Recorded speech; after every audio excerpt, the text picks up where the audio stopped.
is the Relentless Pursuit of Winning podcast. My name is Rick Meekins. I'm the managing partner at Epiphany Business Consulting and your host for today. I am so delighted to have you in the studio. Thank you for being here. Don't forget to like, subscribe, hit the bell so you can be notified every time we drop a new episode. Now let's get it started.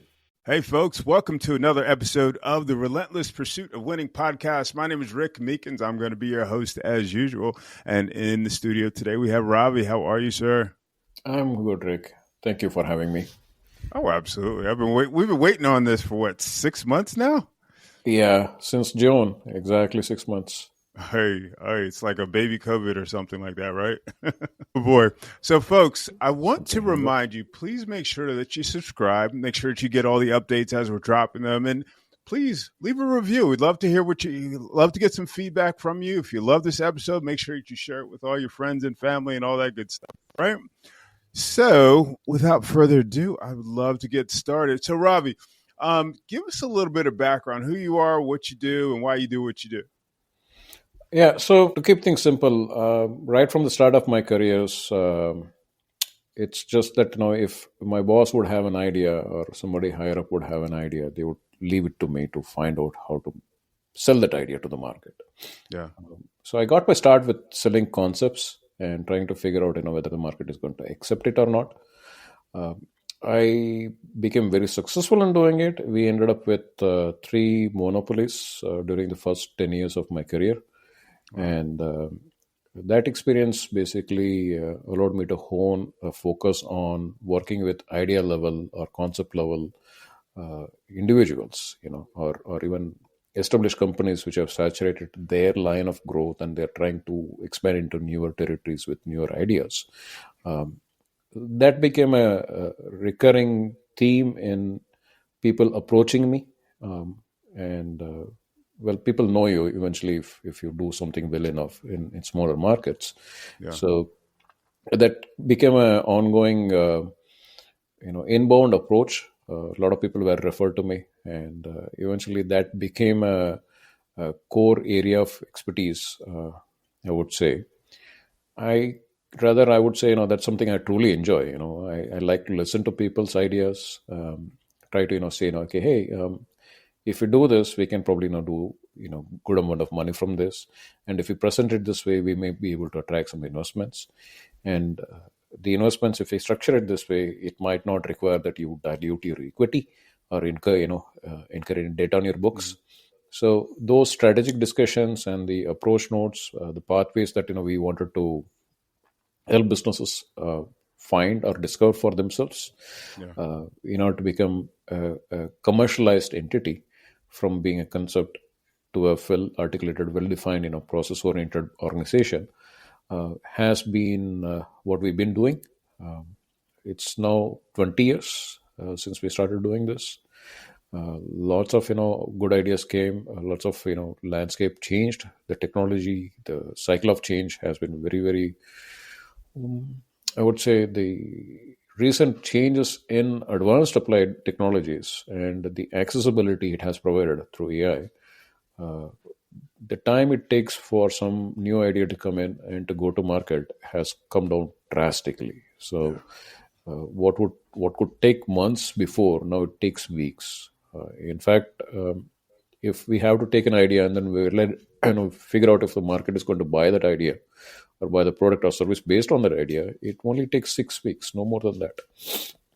All right. So it saves a lot of time for the innovators. It saves a lot of time for the entrepreneurs. De-risks a whole lot of process. Even the investors, they get to see an idea working before they decide they want to come in. This is at a seed stage or pre-seed stage levels. Mm-hmm. So yeah, it's been a very rewarding and from an experimental process or an experience process, it's just been a constant process of learning and upgrading. So that's what been happening. Yeah. Hope that was a good enough answer. That's it's really interesting. I love that space. I've heard so many times, so many inventions didn't get to market just because, inventor didn't know how to bring it to market. So you guys are really bridging that gap. So, as a business architect, how do you get good at that? How do you get in? How do you not suddenly, but how do you build the skills to be able to really identify those opportunities that look like you can build a company around them? Okay, so believe it or not, there are very methodical processes available. Um, Quite a few options available. The Mm-hmm. process we use is called as DSTEP analysis.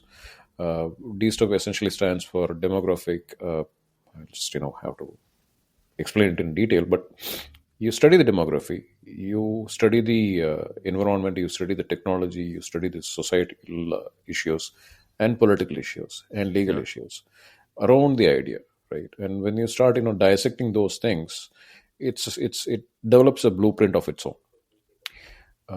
So if you are an architect building or designing a building, and then if you want to put the a swimming pool on top floor of a building, you kind of have the vision, and then you know how to do this, right? So you kind of build out the entire blueprint. It is very similar to that, except this methodology helps you do that. It's an analytical method, and Mm-hmm. so far it has not failed. It works great. It asks questions like who's going to buy, right? So that's the most essential question everyone asks. What we have seen happen is the initial assumptions about who is going to buy and what happens in real time implementation could vary. I'll give you an example. A company which wanted to create a loyalty product, uh, which would give out discounts every time you buy from a local store, a mom and pop shop. They assumed when they launched the product that it would be the younger generation would be using it. Mm-hmm. You get rewards. They would use it on pubs. They would use it on entertainment, movies, or whatever, right? Fashion accessories and stuff. What really happened is middle-aged men were using it to buy groceries. And if you look at the numbers, it was in 79% plus. So what happened with the idea is it transitioned into a supermarket chain focused on groceries, right? And the entire pivot happened. That product is still there, but the end users were completely different. Yeah. So you can do this analysis, and then you can say, okay, this is what is going to happen. But then you will also have to roll out your product rather very quickly and test a market. And you have to let the market teach you what you need to do. You need to be Yeah. very receptive to the market. And that is, again, a data driven process. When I say data driven process, we've been experimenting with some ideas in the last year. One of the biggest qualifier is how quickly there is a inquiry coming back to you when you start putting out that idea as a basic, let's say, ad in Facebook or Instagram or Google or any other place, right? Mm-hmm. You spend some money, and having some money is important in this process. Not too much, but just enough. Let's say you want to risk $1,000 and see what type of response comes in. Yeah. The first qualifier is, are you getting a response? The second qualifier is, how frequent is the response? What is the return on ad spend, right? What is the cost of each lead? And then the next level of qualifier is, are those people talking to you and essentially willing to buy from you? Mm-hmm. And what is the effort you need to put into the sale happening, the cost of sales and acquisition? Followed that by you doing the delivery for whatever the customer is giving, right? What is the cost and effort that goes into it? Now, at this stage, you start realizing a lot of challenges that you could not have perceived before, right?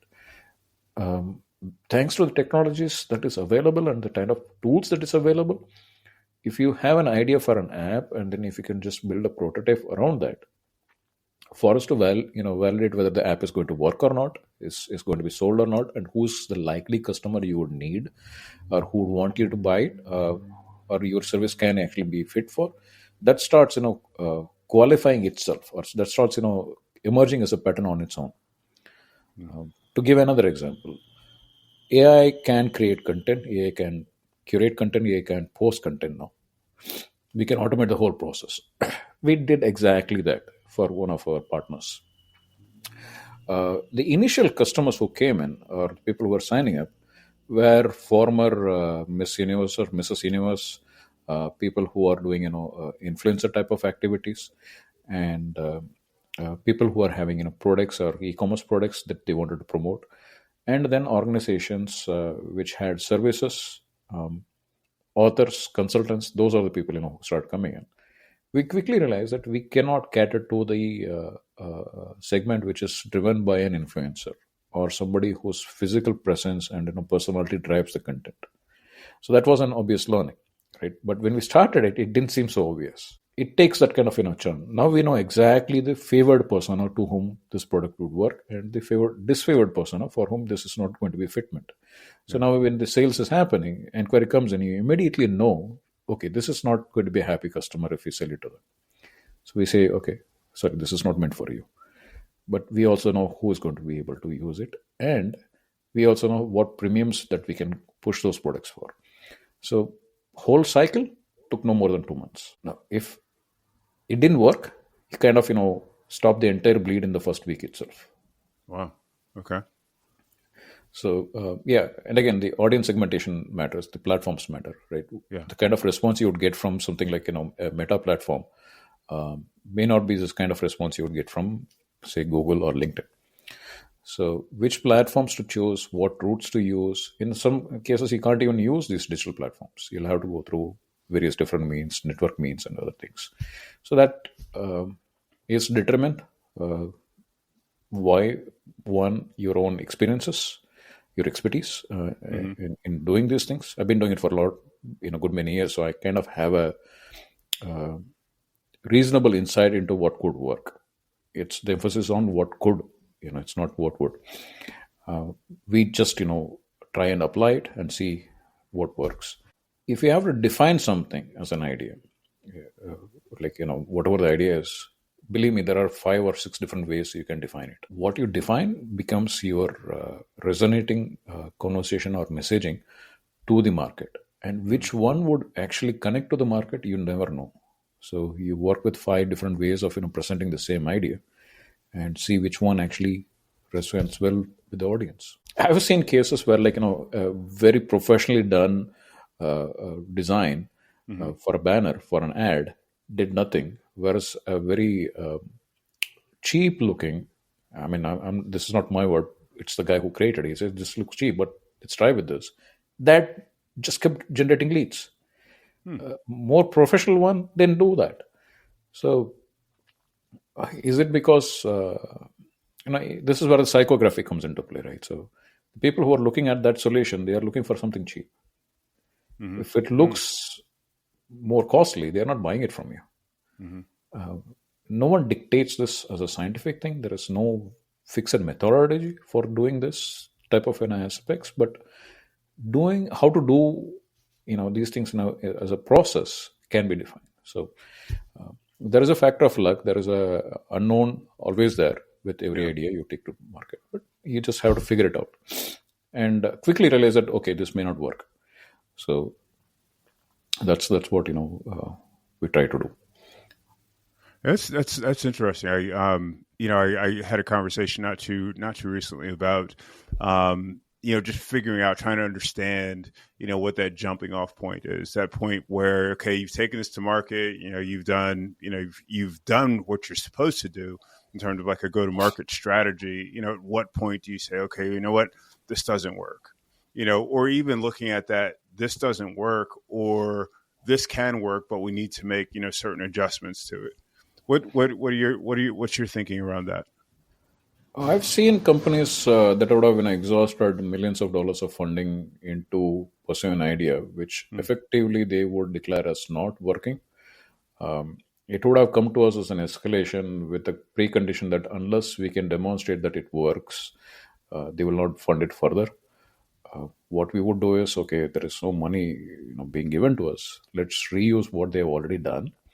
And sometimes, the results were quite surprising. We did no change to their marketing materials. We didn't change their website. We didn't change their content, nothing.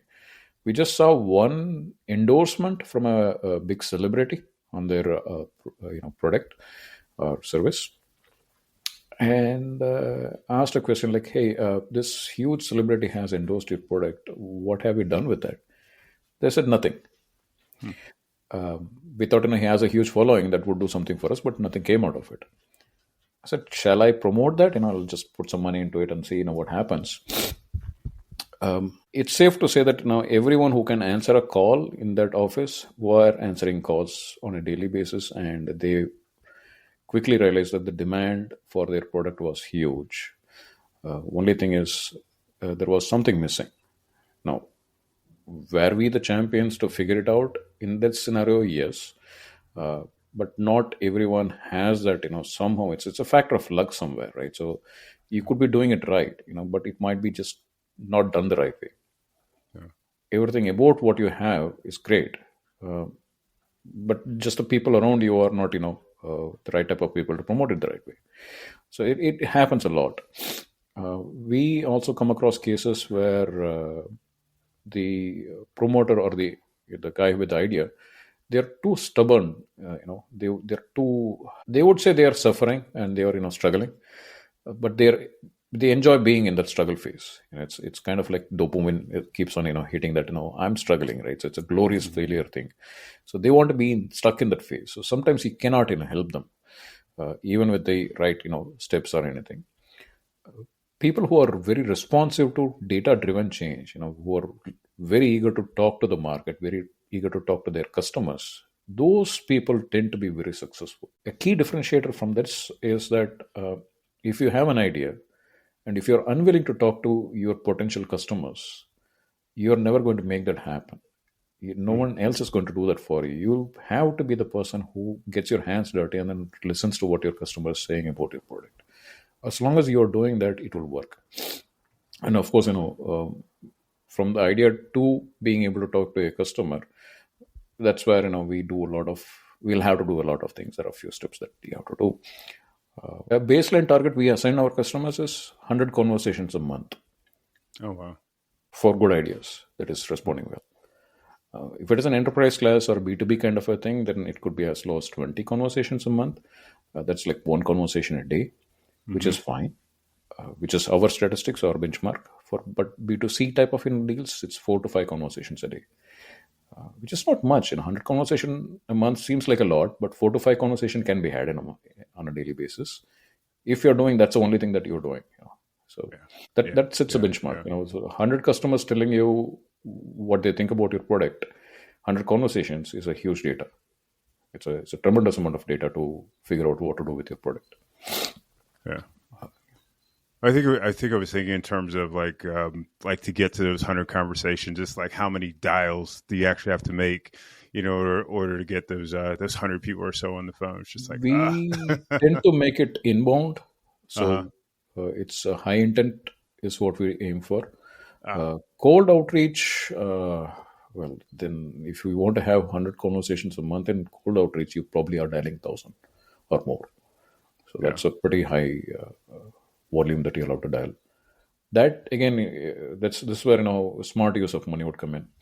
If you have to have, let's say, 100 conversations a month, assuming one person out of every 3 call talks to you, that's been a very reasonable number.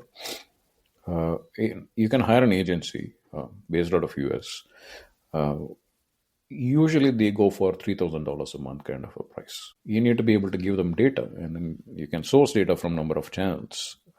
There is no shortage of platforms which gives you qualified data. If your calling response rate is more than 50%, you're doing extremely well.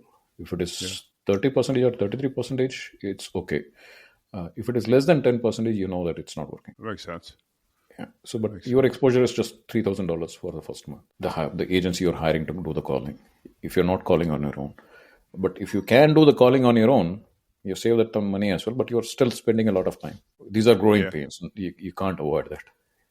Yeah. And I guess being intimate to the product too. I mean, you can ask, if you're doing the calls yourself, I mean, you can ask better questions and probably infer a lot more information. So I can get that. I mean, if you got the time to do it, I suppose. Yeah. So few changes in your questions, few adjustments in the inbound, forms that you're capturing, data you're capturing. That does introduce a risk. In a sense, you might actually risk, turning away customers who would have otherwise answered. But if it is a necessary risk, you'll have to take it. That's a leadership call. And you learn from those experiences. That's all. Yes. Yeah. That's key. What are your thoughts on like MVPs and like even minimum viable products, and then taking those to market, learning, continuing the development process? So the people who do it very well, they have figured out the solution to it. So I came across someone who originally gave me this idea of them trying 6 different MVPs in succession of a couple of weeks and throwing it to the market, right? Throwing it at the market. They didn't know which one is going to work for them. Right. But the one that worked, it worked. But then what he also started selling is the route he used to announce those ideas to the market. And that in itself became a product. He was selling it at $50 for the database download. It has a toolkit kind of a thing. He figured out he's going to make money by selling the process rather than the product itself, that he had ideas, like 5 or 6 of ideas. All of them failed. But whichever, one path he used, that was working. In a sense, he stumbled onto a newer idea, right? The MVP, to better answer your question, it's like this. Most of the concept I've sold very well in the market didn't work when we were selling it. If I try to do a demo, it would just crash. Mm-hmm. So we were only able to sell it on the merit of the value that we are promising to the customer and working hard on making sure the customer's value is delivered post-sales. So if you can work with something that is demonstrable, and if you can articulate what value you are going to deliver, you should be able to sell it. Yeah. Right. And from the advance payments or, revenue you generate from the sales, you kind of invest everything and more into making sure that delivery happens properly. Your first few customers could make or break your business. You have to make sure that your first customer is always around as your customer for the longest run that you have your company with, right? So it is okay to go with just an idea. Tell the customer that, like, I'm trying to do this. This is the benefit I'm going to deliver to you. We have seen scenarios, this is again in B2B spaces, where the doors were opened up. All the doors were flung open. They took us to all the departments. They showed us every, use case that they needed, created. They showed what they liked with the existing vendors, what they didn't like, what they expect from a new product. We signed a agreement with them that, okay, for the first 1 year, you're going to get to use this product as for free. And second year onwards, you pay us, $100,000 or $200,000, whatever the benchmark was, provided you are happy with the delivery. There was always a point of saying no built into the contract. It was linked to the performance. You have to take certain risks, right? But can you imagine a company like Tesco opening up your doors to look into their warehouse? That's what happened, right? So airport authorities opened up their doors. They told us what they were looking for in a product. We interviewed 5 different customers from 5 different industries, each one spending 2 to 3 days, in studying their process, went back to the blueprint, built the entire architecture of the software, went back to them and said, this is the first pilot version. Please use it. Let us know what the feedback is. Collected it, revised it, improvised it, continued to do that. And then before you know it, you're sitting with $1 million contract per customer, going back, going into 3 to 5 years kind of a run. Rest is history. Wow. So what is the funding like? You're talking, 2, 3, 4, 5 years pre-revenue. Yeah. How do you continue to funnel money into these projects? So the simplest thing to do is friends and family based funding, right? You could leverage some of your assets. As I said, it's risk versus reward kind of component, right? Before you approach an investor, make sure that you are able to actually build something and then realize that this is going to work and it's going to appeal to an investor. Investor is never interested in someone who is struggling. Investor is looking to multiply their money. So they are looking for the rising sun. So when you go and talk to an investor and say, look, I put some money into this. This is selling like hotcakes. I want to expand it to this territory. I'm just looking for somebody who could provide me this XYZ capabilities. I don't ask for money in most cases. I just say, can you manufacture it for me? And this is the sales cycle and this is the churn cycle, right? So if they see that I have put at least 10% of the required fund to get the whole thing done, remaining 90% is invested by these investors as strategic play. When I say strategic play, they know the money is going to come back to them, and the demonstration that you do is a de-risked investment, that there is nearly no risk to the investment they're putting the money into. And when I do this, I also risk very less exposure of my equities. If I go and ask for money, they're going to take a share from my company. If I give them a revenue-based proposition, I can structure it in a way that it doesn't dilute my equity.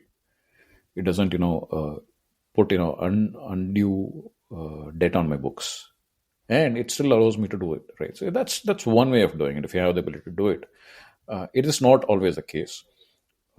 Like with this content curation thing, we set out to do the sale. The first week, we did 5 sales. Second week, we figured out we can do 10. Then we ran into some issues with the integration things and softwares as it throws up. So we had to pull back on sale. But we now know that we can do at least 2 to 3 sales a day. We know exactly what campaigns are going to work. It's just 2 people doing it now. We need more resources. So we now know that, okay, we can approach an investor and say, look, this is just expanding, would you like to come in, right? So who that investor is? It can be somebody who you know, or it can be someone who you don't know, right? Figuring out who's likely to invest on your program or product or concept is also very vital. So I look for people who would be able to, it's kind of like a plug and play kind of a thing. It's a strategic partnership type of an investment. So if you have something, and if it can fit into a larger program with a bigger player, that is what they're looking for. There used to be this, I'm throwing jargons here. Gartner likes to use jargons. Rapid Mobile App Development Platform, RMADP. Somebody had made it, right? A large company, a multi-billion-dollar company. We connected with them. IBM was one of them, but IBM was disfavored for the program.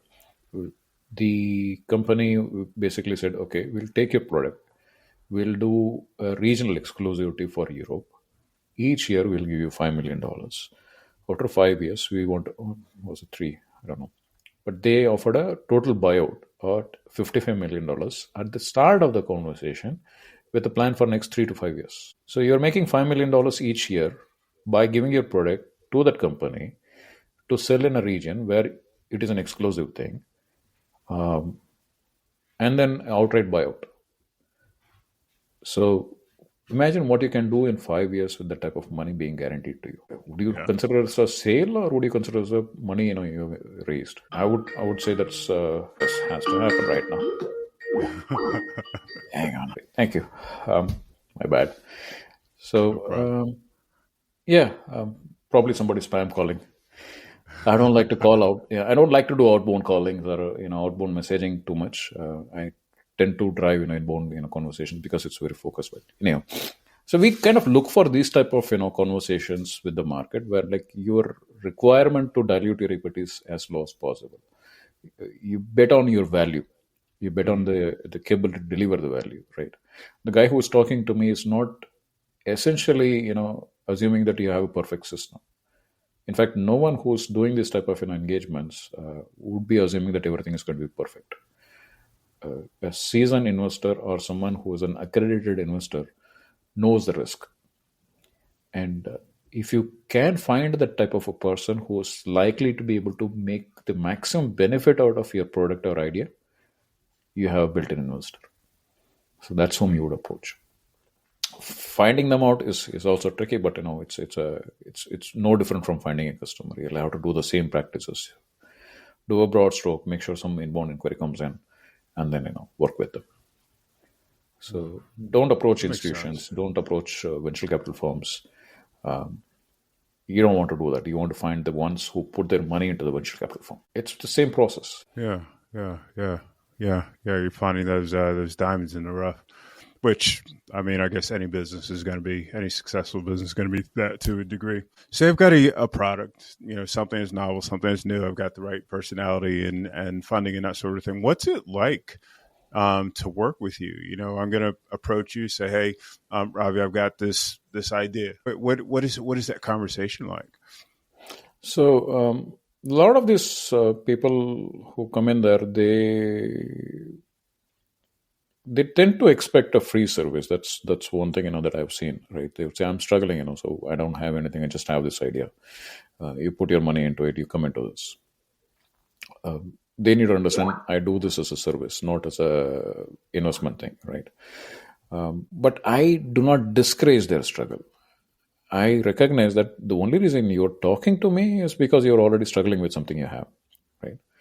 So we work at a fractional price. It's pretty much like, what we would charge for an hour is what we charge for the entire month. That's more like a token fee is what we charge. This is to make sure that the interest and commitment to the service is there.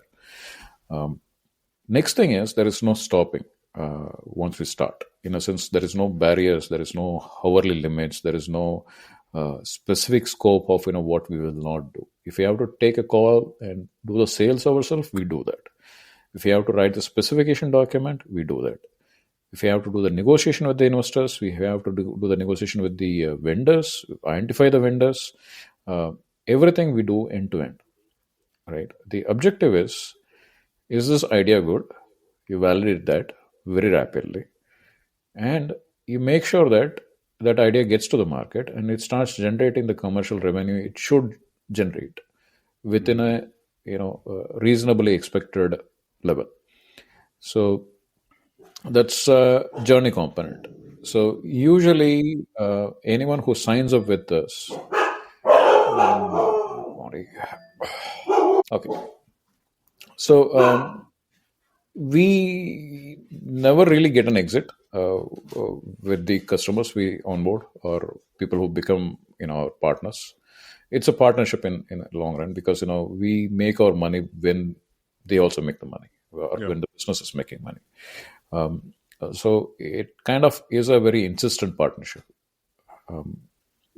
and there is no departure as long as the product or idea is working. So, and of course, if they want to say, okay, enough, we can from here, that's well and good. Usually it's like at least 1 year of, engagement is what we look for. Within the first 9 to 12 months, we should be revenue positive is what we aim for. So that's the approach we take. Wow. That's bold. That's courageous.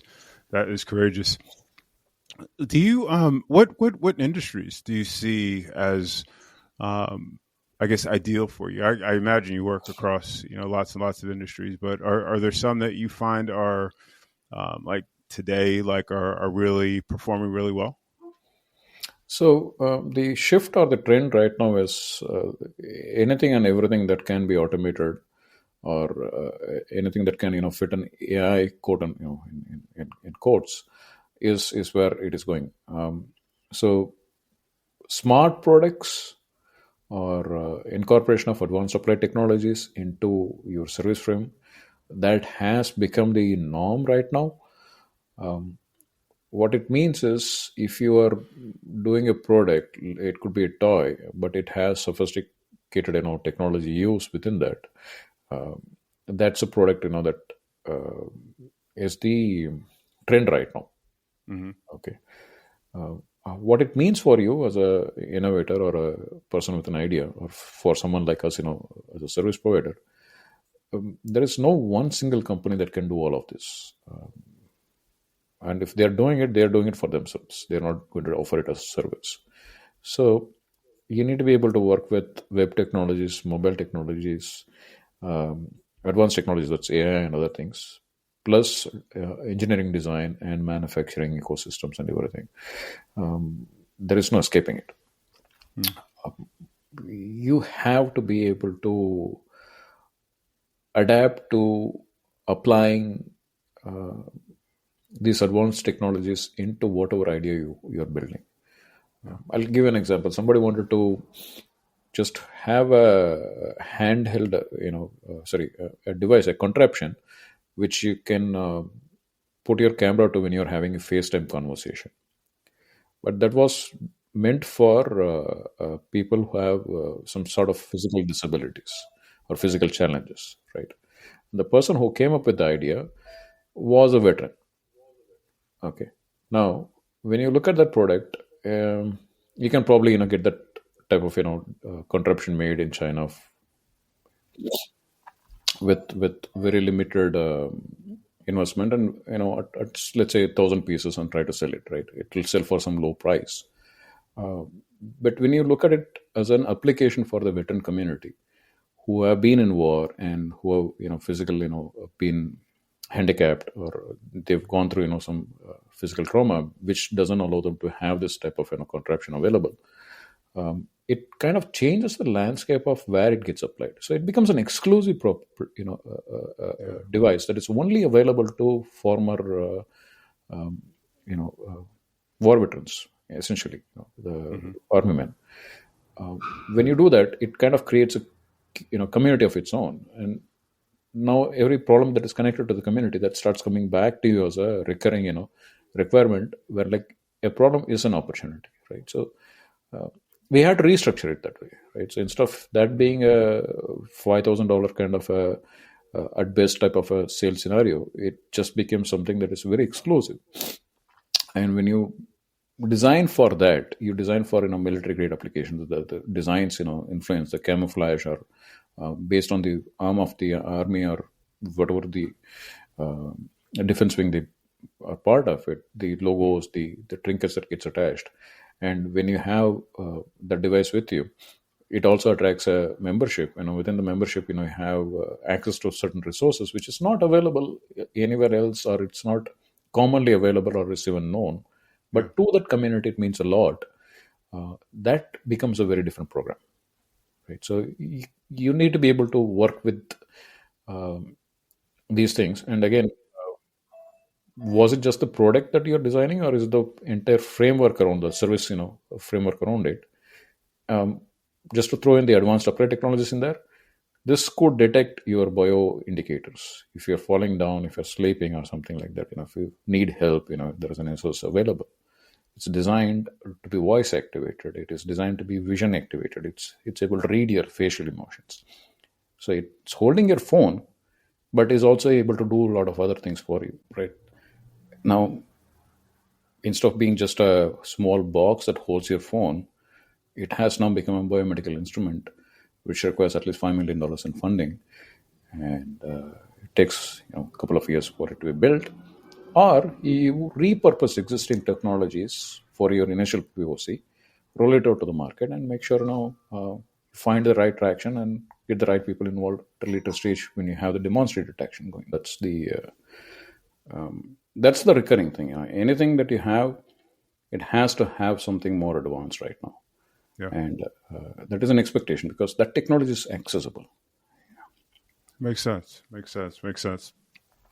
We have to wrap up now. So I know that you have a free offer that you want to give to our audience. You want to tell us a little bit about that? Yeah, you can discuss your ideas for free, and then you can have a roadmap, built, complete, vendor ecosystem, the approach to how to take it to the market, and all those things. We don't charge a dime for it. We rather work to make sure that the idea is well fleshed out. Say, for instance, this DSTEP analysis is conducted within that. Whom they should target, how they should target, what type of campaigns they should run. All those things are given for free.